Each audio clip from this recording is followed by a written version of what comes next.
Hey everybody, Bear Tracker Nature Films here, and today I'm out tracking a mountain lion.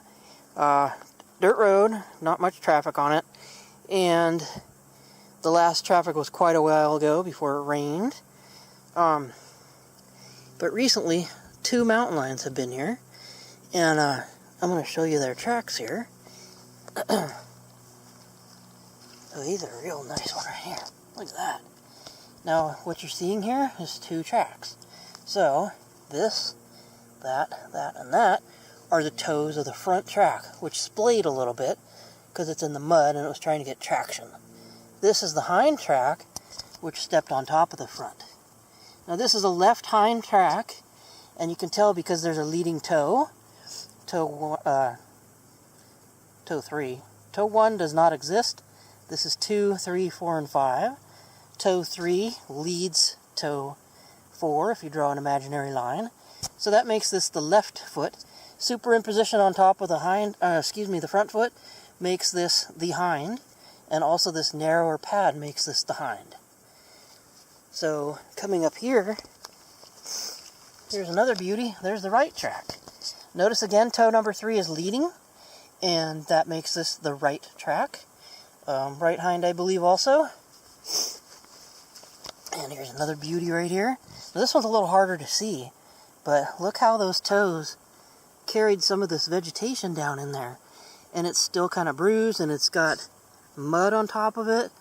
So this was made since it last rained. This is the front track, and here's the hind. Notice the toe here and the pad down here. So this is the smaller hind on top of the larger front track again. So you got 2 tracks there. And then what's really cool is it comes up here and stops for a moment. So see that? And this right here. So here you have side-by-side tracks. So the animal paused right here for a moment. Sometimes they'll do this if they're hunting. This one may have done it because there was another mountain lion in the area. So the next few tracks are way more subtle. Look here. They're just flattenings where the vegetation was flattened to the ground. So they're not great tracks, but you could follow this because you can follow those flattenings out. And out here, the flattening that you see is just from the pad. The metacarpal and metatarsal pads, also called heel or palm. But that's all you see of that track. So then it heads off this way and you could trail it. But there was another animal, a second mountain lion, was over here. So, look here. A smaller animal, and here's the front track, and there's the hind track on top of it, and it's really long and narrow.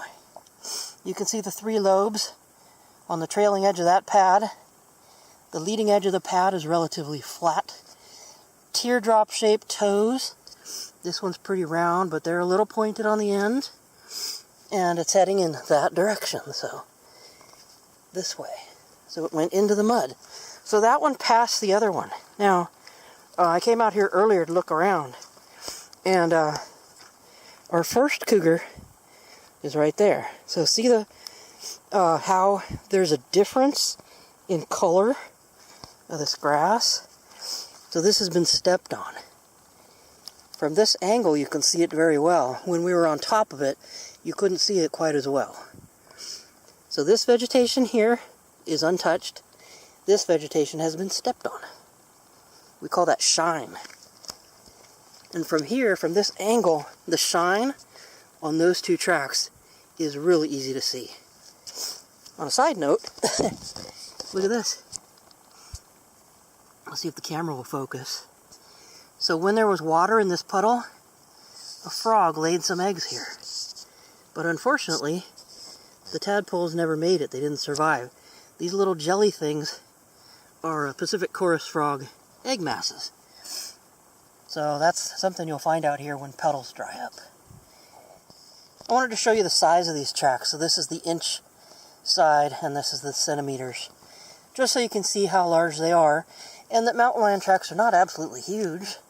I mean, that's a little over 3 inches. Tip of the toe to back here. What is that? 3.5 inches. That's not bad. So how wide is it? A little less than 3.5 inches wide.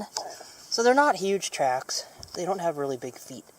But, you know, the impression is because it's a large animal that they have to have big feet, but they don't really. 3 inches, 3.5 inches, that's not bad. Dogs have tracks that are bigger than that. So I'm going to make some plaster casts of these, and while I do that, I'm going to go over and show you some other tracks. So here's the second animal, the other mountain lion. It looks like the ruler makes it really dark. This animal was up here above the other one, and it walked across this mud and slipped forward a little bit. So let's see how big this track is. So from toe tip, oops, I don't want to mess up the track. So that's about 3.5 inches. Not bad. See, they're not really huge. So this is a second animal. There's his track. And right here, you see a mountain lion track on top of a deer track. So let me turn this the right way so that it's going the direction the mountain lion was headed. The deer was headed that way. And the mountain lion was headed this direction. So you have predator and prey right there. Pretty cool, huh?